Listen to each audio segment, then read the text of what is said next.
I'm Natalie Reed, 33, and I built a solid life from the ground up, put myself through college, landed a career I'm proud of, and managed to buy my own place without a single cosigner. For years, I showed up for my family in every way that mattered. Financially, emotionally, practically. If they needed something, I was the one they called. But when my parents didn't even bother to RSVP to my 30th birthday dinner, after everything I'd given up for them, I made a decision that changed everything. Have you ever felt taken for granted by the very people you thought would always have your back? If you've been overlooked, dismissed, or pushed aside after giving your all, tell me your story in the comments, because you're not the only one. Before we get into what happened, let me know where you're watching from. And if you've ever had to draw a line in the sand for your own peace of mind, hit that like button and subscribe for more true stories about boundaries, self-respect, and learning when to walk away. What happened next might surprise you. If you'd asked me 10 years ago who I was, I would have said, daughter first, everything else second. That's just how I was raised.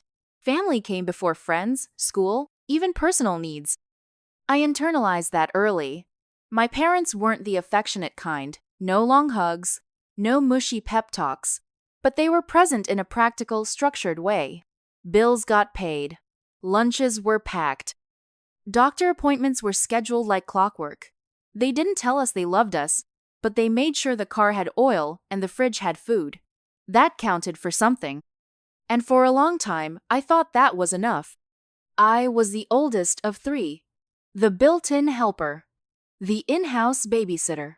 My younger brother Jake had asthma, and my sister Mel was born 7 weeks premature. A lot of the attention growing up centered around managing their needs. I never resented them for that, not really.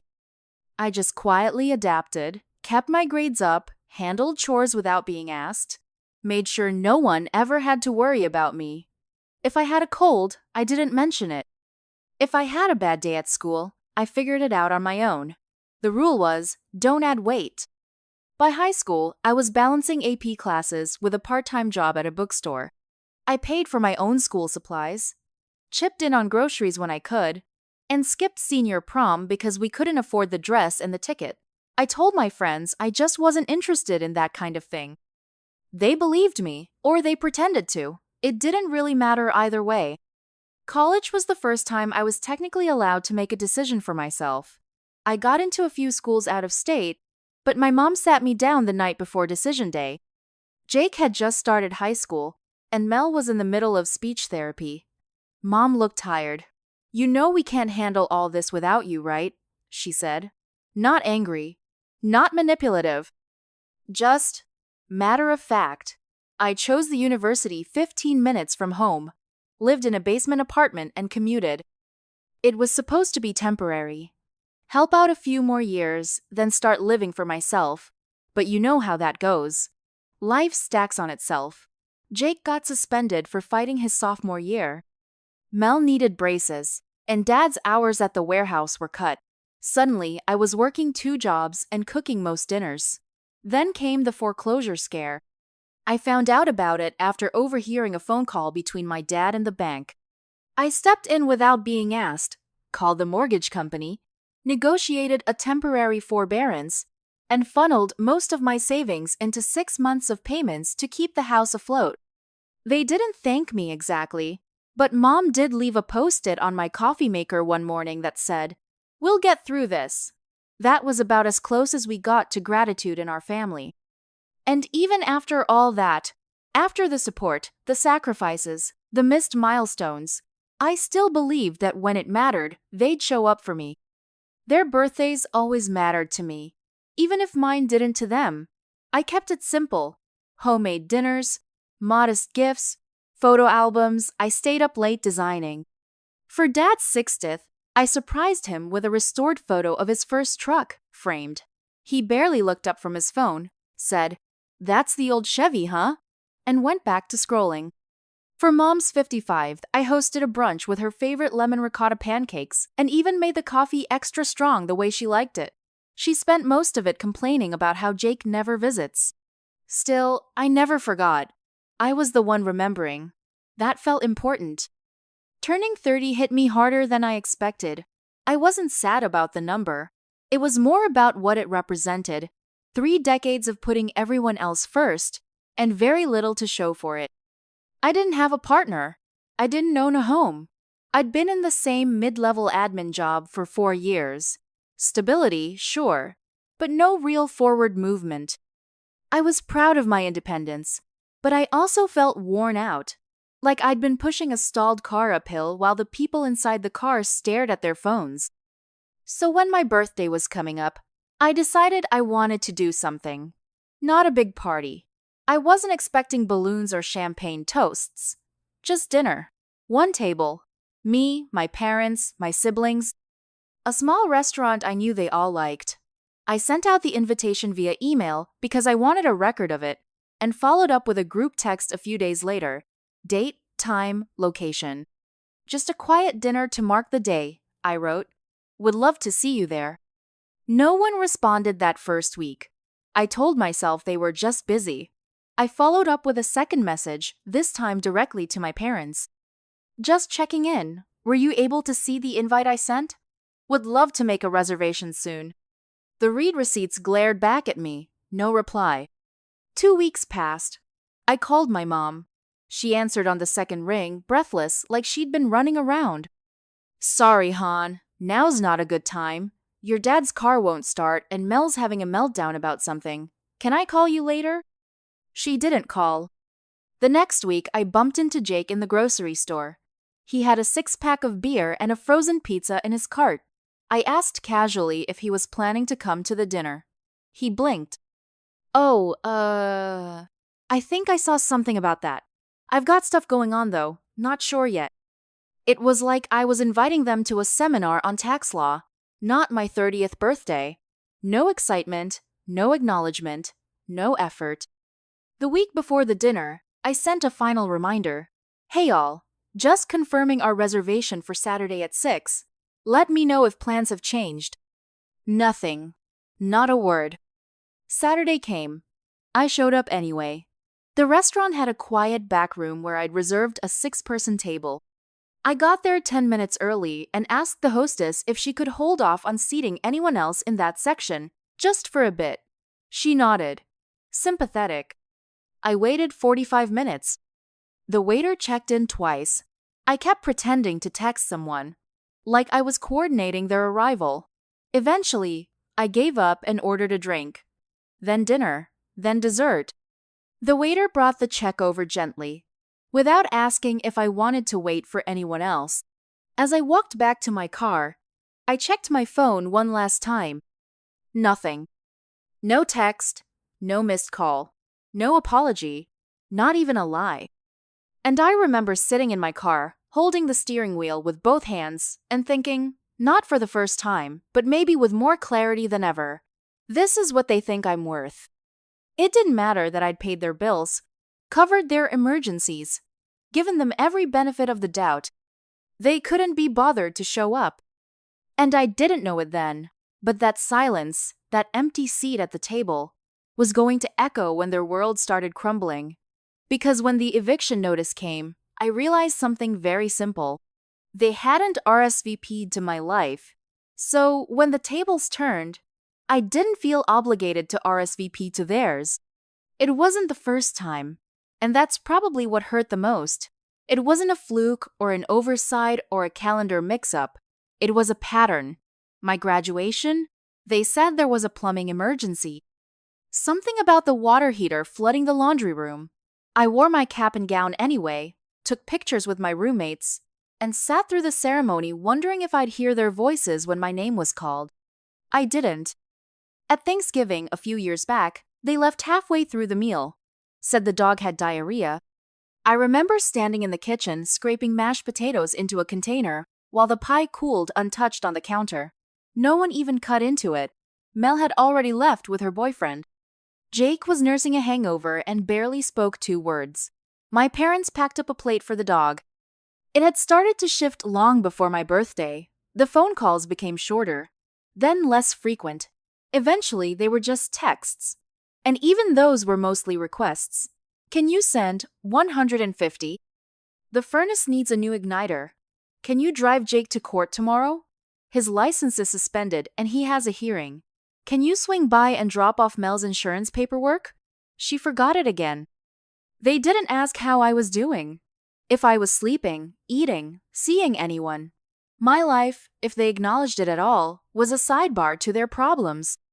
One day, I remember texting my mom that I'd gotten a promotion at work. It was a big deal. More responsibility, more pay, an office with a window. She replied 3 hours later with, "That's great. Do you know if we can write off dental work on our taxes?" I didn't reply. Then came the couple from church, real estate people. Big smiles, newer SUV, matching outfits on Sundays. I met them once, Dawn and Rob. They ran some seminar about passive income and financial freedom, wore Bluetooth headsets during potlucks like they might need to close a deal over the potato salad. I didn't think much of it until my parents started talking differently. It was subtle at first. My dad mentioned something about abundance thinking while I was over fixing their Wi-Fi. My mom had a sticky note on the fridge that said, "Money flows to us easily and often." They'd never been into that kind of thing. My parents were practical, almost aggressively so.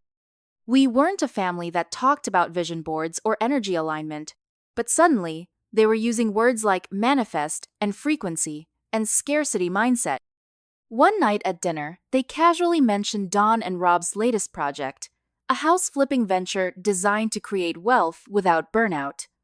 They looked at me like I should be taking notes. My mom said, "You know, maybe if you didn't work so hard, you'd have time to build something bigger for yourself." I blinked. "You think I work too hard?" She shrugged. "You're always running around. Maybe it's time to think smarter." I didn't know how to respond to that. Working hard was the only reason they still had a house. It was the only reason Jake got through his probation without jail time.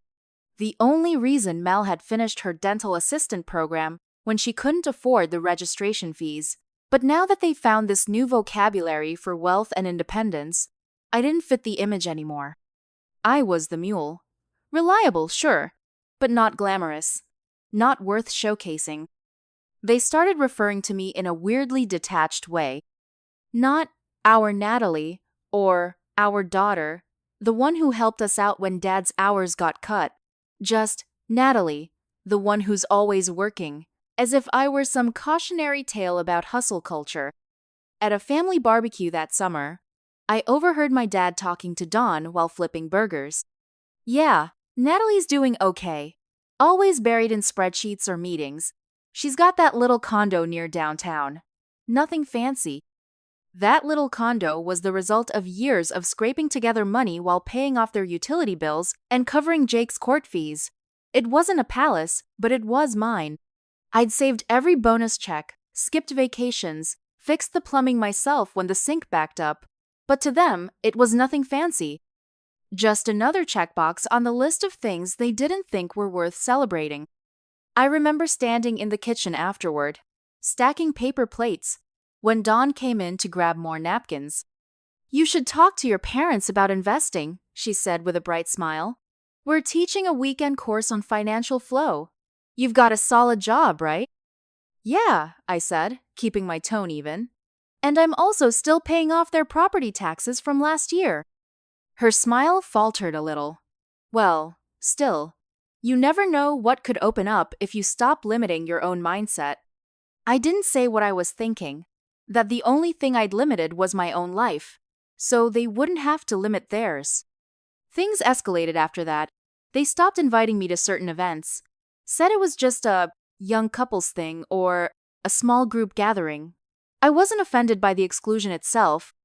What bothered me was how easily I slipped out of their plans. I'd spent so much of my life keeping theirs on track.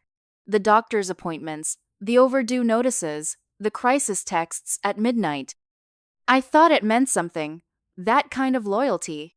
But apparently, loyalty was invisible once you stopped being useful. There was one Sunday when I dropped by unexpectedly, something I rarely did. I'd been at a client meeting nearby and figured I'd swing by with some donuts and say hi. The house was loud when I pulled up. Laughter, music, the clink of glasses. I knocked, then let myself in. It was a brunch, big spread, catered, mimosas on a folding table in the living room. Mom looked surprised to see me, not upset, just caught off guard. "Oh, we didn't think you'd be free." "You didn't invite me," I said, not accusing, just stating a fact. "It was last minute," she said, avoiding my eyes. "Mostly people from the church." Dawn was there. Of course. She waved from across the room like we were old friends. I stayed for 10 minutes. Ate half a Danish. Left without saying goodbye. That was the moment I stopped assuming I was part of the inner circle. I wasn't the daughter who came first. I was the one they'd call when they needed to borrow a car, or ask about insurance deductibles, or find someone to pick up Mel from the clinic. But I wasn't family in the celebratory sense. I wasn't someone they wanted to impress, just someone who helped keep the lights on. The truth is, I'd always thought being the reliable one was a good thing. The one who showed up, figured things out, filled in the gaps. But over time, it just made me easy to overlook. When you're always the one solving the problem, no one stops to ask what you need. And the more I did for them, the less they seemed to notice I was there at all. The night of my birthday dinner, I got to the restaurant 15 minutes early. The hostess recognized me from when I'd booked the reservation and led me to a small table near the window, exactly where I'd asked to be seated. It was quiet but warm. I'd chosen it because I remembered Mom saying she liked places that felt low-key but with decent wine. The napkins were cloth, not paper. The lighting was soft. It was the kind of place where you could actually hear each other talk. I ordered a bottle of red, something mid-range, not fancy, but nice enough to mark the occasion. 2 extra glasses. I told the server that my family would be joining soon and asked if he could wait to pour until they got there. I kept my phone on the table, screen up. Every time it lit up, I checked it. Nothing but a weather alert and one spam email about a car warranty. I watched the front door with the kind of quiet anticipation that starts to curdle the longer it stretches. A couple sat down 2 tables away and started laughing over something on a shared screen. The server came back to check in. "Still waiting?" he asked, and I nodded, trying to sound casual. "Yeah, they're probably parking." That was at 6:10. At 6:25, I texted my mom. "Hey, just wanted to make sure everything's okay. We still on for dinner?" No reply. The waiter stopped by again, this time with a different tone. "Can I bring you a starter? Just to hold you over?" I waved him off politely and stared at the wine bottle for a few seconds before finally pouring myself a glass. The cork had been loosened for 20 minutes. It tasted a little flat. By 6:45, I'd started counting the number of times the door opened. 12, 13, 14. None of them were my family. I texted again. "I have a table near the window. Reservation under Natalie. Let me know if you need help finding it." Nothing. At 7:02, the server returned with a small plate. An amuse-bouche, he called it. "On the house," he said gently. "Just something to enjoy while you wait." He didn't say what he was thinking, but his face gave it away. The way he set the plate down quietly. The way he smiled with his mouth, but not his eyes. I picked at the food without really tasting it. It's strange how quickly your brain can shift from hopeful to numb. I wasn't angry yet, just suspended in this kind of slow, sinking disbelief. I checked their locations on Find My. Mom's phone showed as location unavailable. Dad's was at home. Jake hadn't shared his location in months. Mel's was at a gym downtown. By 7:20, I stopped pretending they might show. I ordered dinner anyway, chicken with rosemary potatoes, and ate it slowly, chewing through each bite like it might give me something back. I asked for the check without dessert, and that's when the waiter returned with a slice of chocolate cake and a candle. "From the kitchen," he said. "Happy birthday." I couldn't tell if it made things better or worse. I thanked him, because what else could I do? And tried to take one polite bite. I felt the sugar hit my throat and almost gagged. I didn't finish it. On the way to the car, I finally got a text. From Mom. It was short. We didn't think it was that serious. That was it. No explanation, no apology, no question about how the night went or if I was okay. I stared at the message under the yellow glow of a streetlight and felt something unfamiliar settle in. Not rage, not heartbreak, just this quiet, sharp clarity. Like a line had been drawn that couldn't be erased. I wrote back. It was to me. She read it 5 minutes later. Never replied. I drove home in silence. No music, no podcast, just the hum of the tires and the occasional ping of another promotional email. I got home and took off my makeup in the dark, standing in front of the mirror with my phone face down on the counter. I didn't want to look at it anymore. The next day, I didn't hear from any of them. No, sorry about last night. No, can we reschedule? Just more silence. It wasn't until later that week, when I dropped off an Amazon package at their house, something they'd ordered but sent to my address by mistake, that I finally saw them. Mom opened the door like nothing had happened. Oh, that must be the water filter. Thanks, Ann. She reached for the box and turned to walk back inside. That's it? I asked. She stopped. What do you mean? You know, showed my birthday. You didn't text, didn't call. You didn't even explain. She sighed, like I was bringing up something ancient and petty. Natalie, it was just dinner. You've been so busy lately, we figured you'd understand. I gave you 6 weeks' notice. She looked down at the box in her hands, adjusting the tape like it might say something different if she read it closely. We didn't mean to hurt your feelings. But you didn't care if you did. That made her look up, briefly. I'm sorry you feel that way. I nodded once. Got it. I turned around and left, without waiting for anything else. There was nothing else. She wasn't going to say it. Not in the way I needed. That moment, that hallway exchange with my mother staring at a cardboard box instead of her daughter, was when the last bit of denial fell away. They weren't going to change. And they weren't going to value me unless I made them lose something they thought was guaranteed. For years, I'd let my loyalty do the heavy lifting in our relationship. But standing there, I realized loyalty without reciprocity is just servitude. That was the night something shifted in me. Quietly, but completely. It wouldn't show right away. I still answered texts for a while, still dropped off forms and covered last-minute bills. But the foundation was cracked, and part of me had already started to step away. Because if they could shrug off something that mattered to me, that I'd planned, that I'd wanted, then maybe it was time they felt what it was like to be ignored. Not out of vengeance, but out of principle. Sometimes silence isn't passive. Sometimes it's the beginning of a boundary. A week after the birthday dinner that never was, I met my friend Julia for coffee. We sat outside at our usual spot, a tiny cafe tucked between a dry cleaner and a bike repair shop. I hadn't told her what happened yet. I think I needed the extra time to decide if saying it out loud would make it feel real. I stirred my coffee until it was lukewarm and then finally said it. They didn't come. No call, no message, nothing. Julia didn't react right away. She just blinked, like she was giving my words room to breathe. Then she set her cup down slowly and said, "You treat them like they're your kids, and they treat you like a bank with a conscience." I laughed. Not because it was funny, because it was too accurate. She wasn't wrong.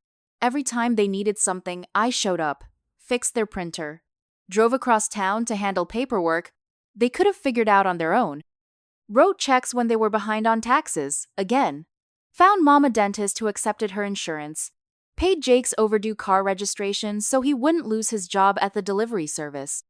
And not once, literally not once, did they ask me if I was okay. I had a minor surgery the year before. Nothing dramatic, just a laparoscopic procedure I'd put off for too long. I told them about it 3 days before, mostly so someone would know where I was in case something went wrong. My mom responded with a thumbs-up emoji. Dad didn't say anything at all. I remember waking up from anesthesia, groggy and disoriented, thinking maybe they'd call. I checked my phone after I got home. There was a text from my manager reminding me to fill out my timesheet. Nothing from them. That was the pattern. I gave, they received. I showed up, they opened the door. I sent support, they took it without acknowledgement. But until Julia said it out loud, I hadn't let myself name it for what it was. I kept calling it helping. I kept telling myself they didn't know how to express appreciation, that they were just overwhelmed, distracted, old-fashioned. But the truth was simpler and sharper. They took me for granted, and I let them. I went home that night and made a list, not of things I'd done for them, though that would have been long, but of things I could remember them doing for me, specifically for me. It was a short list. There was the time they drove me to my college orientation. Mom complained the whole drive about how much traffic there was. Dad took a call in the middle of the financial aid presentation. They didn't stay for the dinner. There was one birthday in high school when I got a new backpack I'd pointed out at the store. I remember thinking it was too expensive and putting it back on the shelf. They must have circled back for it. That gesture stuck with me for years. But it was one of maybe 3 that came to mind. What stood out more were the patterns. How every family conversation ended with a favor. How I'd been conditioned to feel guilty for setting boundaries. How the few times I pushed back, I was met with silence or clipped phrases like, "You've changed," or "You're being dramatic." Julia's words kept playing in my head. "You treat them like they're your kids." It was true. I paid attention to their appointments, managed their paperwork, smoothed over their messes before they spilled into emergencies. I was the emotional shock absorber in our family. And the older I got, the more that role hardened around me. The thing is, I don't think they were malicious.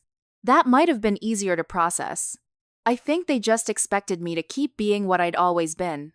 Reliable, available, quiet. And when someone doesn't have to earn your loyalty, they stop valuing it. I realized that the bond I thought we had was more of a habit, a rhythm I maintained, a role I filled because I didn't know what it would mean to stop. I was loyal, but not seen. Useful, but not cherished. And the worst part? I'd absorbed that framework so completely that I didn't know how to operate outside it. Even after the birthday, even after the silence, part of me still checked in on them.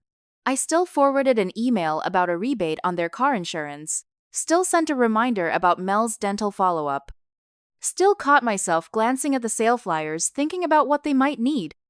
But something had shifted underneath. Not a declaration, not a revenge plan, just a quiet disengagement, a release of obligation. I stopped initiating, stopped double texting when they didn't reply, stopped offering before they asked. And when they did ask, I took my time, not to be cruel, but to see how it felt, to see if I owed them anything beyond what I was freely choosing to give. It felt new and unsettling. One night, maybe 2 weeks after the dinner, Mel texted me asking if I could drive her to a job interview. Her car was in the shop. I said I had plans. I didn't. But I didn't explain. She replied, "Oh, okay. I'll figure it out." And she did. That was the moment I realized they were capable. They just defaulted to me because I never said no. It was like finding a new room in a house I'd lived in my whole life. A part of myself I hadn't explored. I started redirecting that energy elsewhere. I took a long overdue weekend trip, just me, a cabin, and a stack of books. I booked a therapy appointment for the first time in 3 years. I told Julia I might finally sign up for that ceramics class she kept recommending. None of it was dramatic. No big declarations, no angry confrontations. Just quiet movement away from the center of their chaos. I wasn't cutting them off. I was cutting the rope that tied my self-worth to their approval. Because that's what it had been all along. Me trying to earn something they were never going to give. And for the first time, I stopped reaching. I stopped offering myself up in small, convenient pieces. And I started paying attention to what came back. It wasn't much.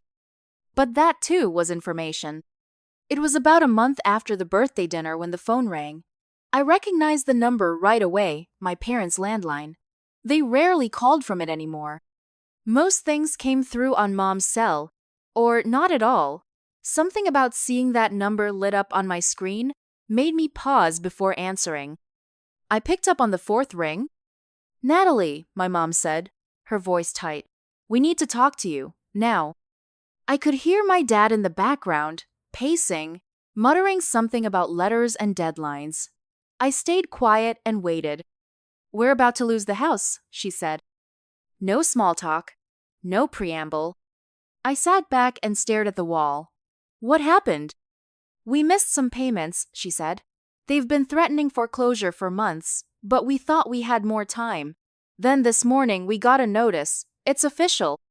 If we don't make a full payment by the 15th, they'll start the eviction process." I didn't say anything. I just let the silence fill the space between us. "We just need a little bridge loan," she continued. "Just to get us past this hump. You always come through." There it was. The assumption.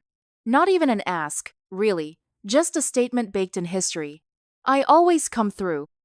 I could hear my father shuffle closer to the phone. "We're not asking for a handout," he said. "Just a temporary solution. You know we'd do the same for you." I almost laughed. Not because it was funny, but because it was absurd. "You really think you would?" I asked. Not bitter, just curious. Dad paused. "We're still your parents." "So what does that mean?" Another silence. Then Mom stepped back in. "Natalie, we don't have time for a debate. We need $6,400. That'll cover the past due balance and fees." I closed my eyes. I knew I had the money. That wasn't the point. What they were asking for wasn't a financial favor. It was a reenactment. They wanted me to play the same role again. Rescuer, fixer, fallback plan. But something had shifted, and there was no going back. "I'm sorry," I said evenly. "I'm not in a place to help right now." There was a pause. A beat of dead air. "What do you mean?" my mom said. "You're always in a place to help. That's what you do." "I can't this time." "You mean you won't?" she snapped. "You won't help your own family stay in their home?" "I RSVP'd to my birthday," I said quietly. "You didn't. This is me returning the favor." It was quiet on the other end. Not a stunned silence. More like a recalibration. Like they were realizing the rules had changed and hadn't been given advance notice. Finally, Dad spoke. "So you're just going to let your parents end up on the street?" "That's dramatic," I said. "You have options. Sell the car, downsize, talk to a housing counselor. You've had months to deal with this." "We didn't think you'd turn your back on us," my mom said, her voice breaking in that deliberate way I'd come to recognize. Not grief, but manipulation. "I didn't turn my back," I said. "I just stopped being the safety net." "Unbelievable," she muttered. "After everything we've done for you." I almost asked what, exactly, they thought that was. But I didn't need to hear it. I already knew. They'd feed me the same recycled lines. Food on the table, roof over your head, clothes on your back. Never mind that I started working at 16 to cover my own books and clothes. Never mind that I paid for my own college, my own car, my own everything. They raised me. That was their trump card. As if the bare minimum required to avoid legal consequences was a lifelong debt I'd never finish paying. "I hope you never have to go through this," my mother said. "Me too," I replied. "But if I do, I'll have people who show up for me." She didn't answer, just hung up. I sat there with the phone still in my hand, my fingers clenched tight around it like it might vibrate again. But it didn't. An hour later, Julia texted me a meme about boundary setting. I didn't even reply right away. I just sat in the quiet and let the moment settle in my chest. Because the thing no one tells you about finally saying no to people who've depended on your silence is that it doesn't feel triumphant. Not right away. It feels like withdrawal. Like stepping off a treadmill that's still spinning. You feel the phantom motion in your bones. The urge to fix, to soften, to follow up. But I didn't. I sat still. The next day, Jake texted me. "Mom says you're letting them get evicted." I didn't answer. 10 minutes later, he followed up. Don't you think that's a bit much? I typed, then deleted 3 different responses before landing on, you're an adult. You can help too. He never replied. A few days later, I saw a Facebook post from Dawn, the real estate friend. Sometimes people have to fall apart before they come together. It read, over a photo of a sunset and a pile of moving boxes. I didn't need to ask. I knew they'd told her. I knew how it would be framed. Natalie's being cruel. Natalie's forgotten where she came from. Natalie thinks she's better than us. But the truth was quieter than that. I wasn't punishing them. I was done participating in a story where I played the savior and they played the helpless. They weren't helpless. They were just used to being helped. And I wasn't angry anymore. Not really. Just done. Done letting guilt steer the wheel. Done proving my worth through sacrifice. Done pretending loyalty had to mean unconditional availability. What they did with the consequences was up to them. But for once, I was finally choosing myself. They moved out of the house at the end of the month. My brother texted me a photo of the old place with a moving truck in the driveway. The porch light was still on in the daylight, and the yard hadn't been mowed in weeks. It's weird seeing it like this, he wrote. Mom's crying in the kitchen. Dad's pretending not to care. I didn't reply. A few days later, he followed up. They found an apartment. First floor, 2 bedrooms, no garage. There was no request, no guilt trip hidden between the words, just information. And maybe, in his own way, an invitation for me to say something, to offer sympathy, to change my mind. I didn't. They moved into a dated beige building across town, near a strip mall and a dialysis clinic. Rent-controlled, nothing fancy. Jake said they were calling it a reset. Said Mom was trying to spin it as a minimalism thing. Fresh start, she told him. Less clutter, more peace. But he said she cried the whole first night. I imagine her in that small apartment, sitting on a borrowed couch, staring at a wall where family photos used to hang. I imagined Dad grumbling about the parking situation, about the neighbors playing music too late, about the bathroom fan being too loud. I imagined all of it and felt nothing close to satisfaction. I didn't gloat. I didn't celebrate. I just stayed quiet. For the first time in years, I wasn't carrying their chaos on my back. I was watching it roll downhill without jumping in front of it, and the stillness that followed was strange. I had more time, not just on the clock, but in my head. No urgent texts, no middle-of-the-night calls, no banking logins to check, or forms to scan or utilities to call about on their behalf. I went 3 full weeks without hearing from them, and instead of the usual anxiety, I felt relief. The world didn't end. They didn't implode. They adapted. It turns out people do that when you stop catching them mid-fall. They reach for the ground, or they figure out how to land better. Jake said they sold a few things to make rent. Dad's riding mower. Mom's china cabinet. The car went next. Too old to justify the insurance cost. They took the bus for a while, then bought a used sedan off Craigslist. Dad complained about the cup holders. I ran into Dawn at a coffee shop not long after that.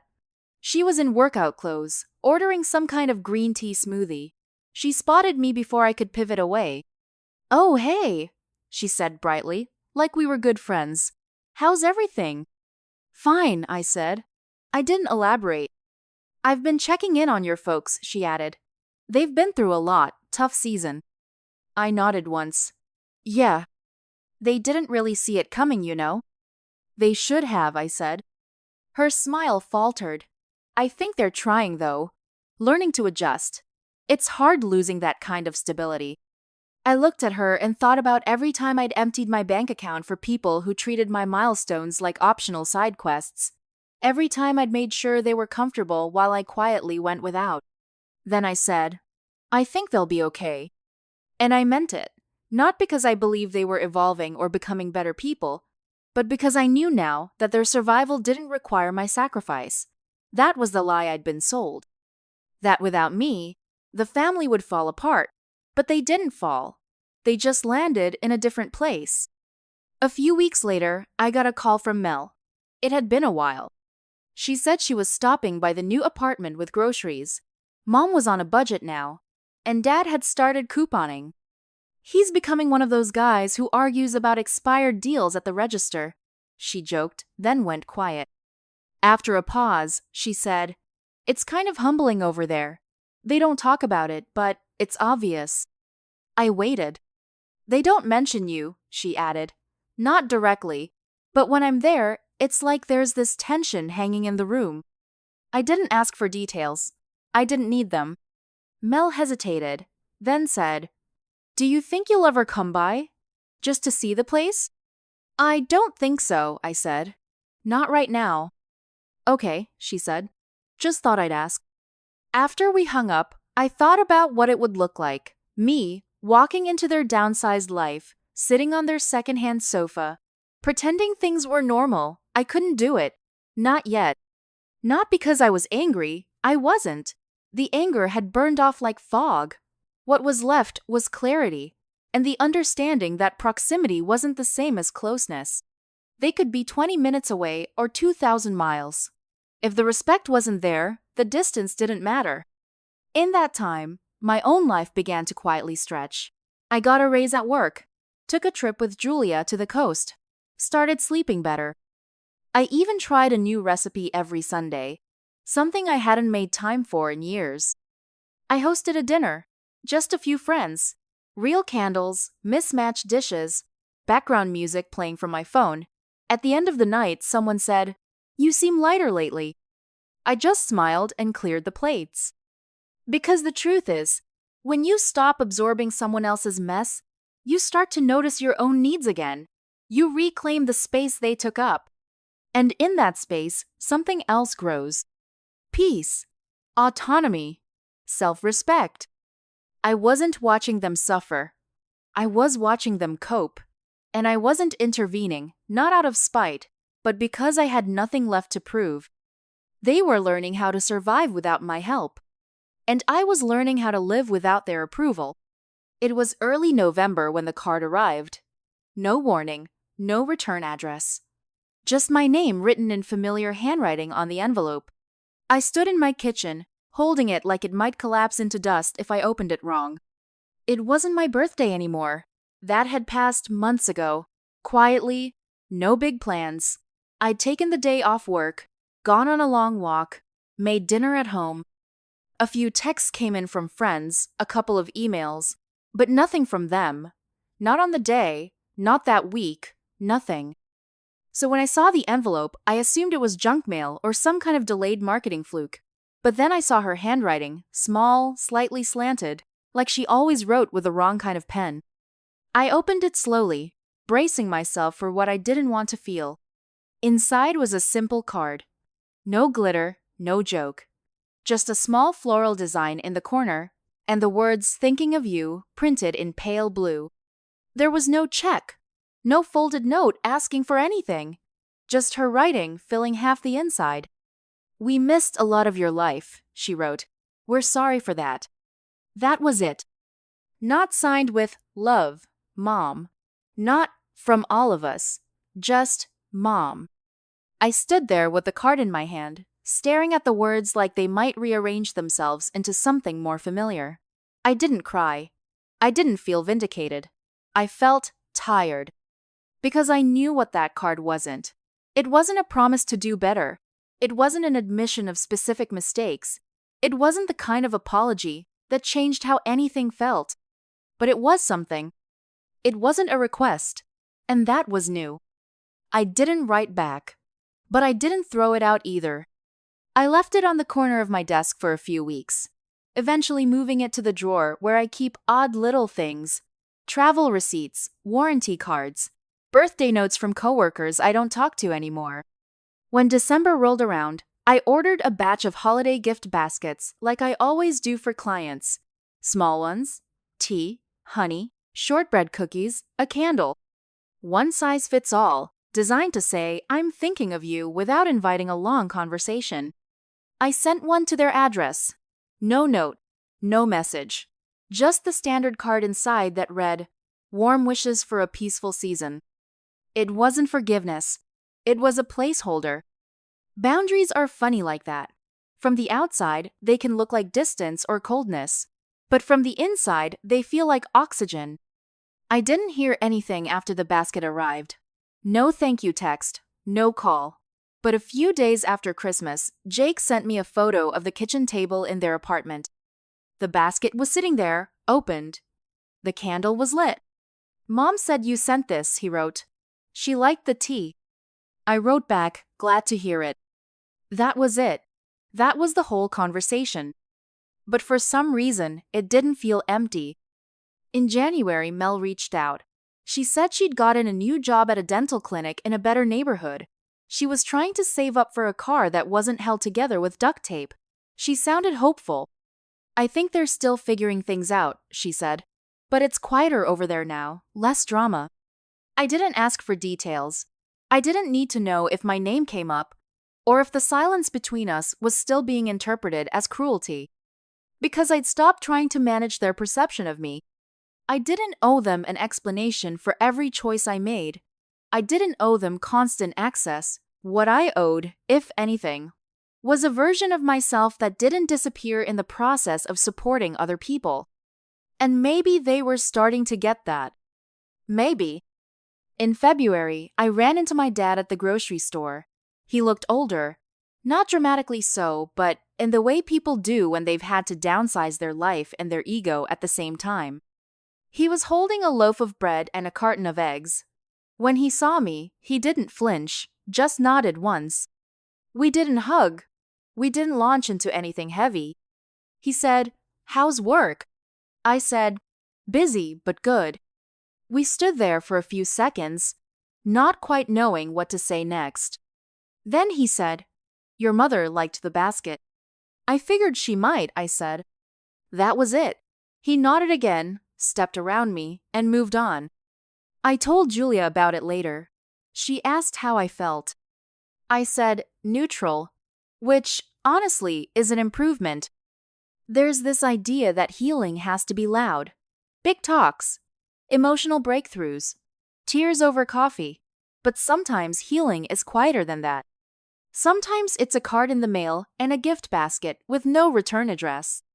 Sometimes it's watching people learn to live without you, not to punish them, but to give yourself room to exist. I wasn't rushing back into anything. I wasn't pretending the past hadn't happened, but I wasn't building walls either. I was setting terms. Terms where love didn't mean obligation, where kindness didn't mean sacrifice, where silence wasn't a weapon, but a space to breathe. If they wanted back in, it wouldn't be all at once. It would be like this. Small acknowledgments, gestures without strings.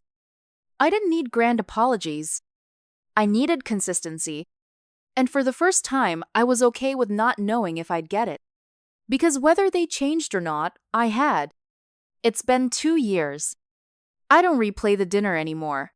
Not the empty table, not the untouched bottle of wine, not the text that never came. It doesn't live in my head the way it used to. That whole night used to loop behind everything, like background static I couldn't turn off. But now, it's just a memory, quiet, like a photo I glance at without picking up. I'm not angry anymore. I'm just clear. I still send birthday cards. Nothing sentimental, usually something tasteful and safe, the kind you'd give a distant relative or a coworker who likes cats. I add a short note. Hope it's a good one. Natalie. No money inside. No stories. No updates. Sometimes I get one back. Sometimes I don't. When I do, I notice. Not with hope. Not with bitterness. Just notice. The first one came the following spring. A Mother's Day card. That surprised me. My mom's not big on holidays unless she's hosting them. But it was handwritten. Short. Thank you for the basket. The lemon cookies were my favorite. No sign-off, no deeper conversation. But it didn't go in the trash. I kept it in the same drawer as the first apology. I've learned to live with a different rhythm. Not estranged, not reconciled. something in between. Mel and I talk more now. Not all the time, but enough. She's still working at the clinic, still saving for that car. We get lunch sometimes. She never pushes, never asks me to check on them. But every once in a while, she'll drop something into the conversation. A story about dad fixing a broken drawer with duct tape, or mom discovering a new brand of tea that makes her feel calmer somehow. I don't ask for more. I take what I'm given. Jake's quiet. He always has been. Except when something's broken or needs defending. I think he's still trying to figure out how to process everything without turning it into a fight. We don't talk much, but we don't avoid each other either. That feels like enough for now. My parents are still in that same apartment. Still clipping coupons, still using fans in the summer instead of running the AC. I'm sure they struggle. I'm sure it's not what they envisioned for themselves, but they're managing. And the truth is, I wouldn't have believed that was possible 2 years ago. Not because they weren't capable, but because I had made myself believe I was essential. I was so afraid of what would happen if I stepped away that I never stopped to ask what might happen if I didn't. Turns out, they adapted. And so did I. I stopped auditioning for their love. That was the real turning point. Not the birthday. Not the eviction. The moment I realized I didn't need their approval to feel like a daughter. That's the thing no one really prepares you for. That you can rewrite your role in a family without cutting all the ties. That love doesn't always mean access. And that forgiveness, when it comes, doesn't have to be loud or mutual or tied up in bows. Sometimes it's just letting go of the script you were handed. I've started to notice how much more energy I have now. I read more. I sleep better. I joined that ceramics class Julia recommended. Turns out, I'm not terrible at it. I made a vase that's slightly lopsided, but it holds flowers just fine. I take myself out to dinner now. Not often, but enough to make it a habit. Just me, a book, maybe a glass of wine. I don't wait for a special occasion. I don't wait for anyone else to show up. The last time I went, the waiter brought out dessert without asking. Said it was on the house. I smiled and ate the whole thing. Not because I was celebrating something, but because I could. Because I'd learned the difference between being alone and being abandoned. Because I knew now that presence isn't proof of love, and absence isn't always cruelty. Sometimes people just are who they are. And sometimes the best boundary you can draw is the one that lets them stay in your life, but not in your head. I think that's what peace looks like. Not the kind of peace you earn by fixing things, but the kind that grows quietly in the spaces where there used to be noise. I don't carry their disappointment like I used to. I don't feel the need to explain myself when I say no. And when they ask for something now, which they do, sometimes I answer based on capacity, not guilt. Sometimes I say yes. Sometimes I don't. Either way, I sleep fine. I keep a photo on my desk of me at 31, standing on a rocky beach with wind in my hair and a sweater pulled up to my chin. Julia took it. I didn't know she was snapping it at the time. I was just watching the water. I look calm. Not performing calm. Actually calm. That's what I'm keeping. And if they ever ask how I got there, I'll tell them the truth. It wasn't revenge. It wasn't payback. It was the quiet, simple decision to stop holding a door open for people who never walked through it. And the moment I stopped waiting, they stopped defining me. That's what justice looked like, in the end. Not a courtroom scene. Not a shouted apology. Just a clean space where I could finally hear myself think. And in that space, I remembered who I was. Long before they needed me. Long before they forgot to show up. And long after I stopped showing up for them out of habit. That's the legacy I'm building now. Thanks for sticking with me through the story. If it hit close to home, you're not alone. And you're not wrong for wanting better. Drop a comment if you've ever had to make a tough call to protect your peace. Don't forget to like, subscribe, and share this with someone who needs to hear it. I'll see you in the next one.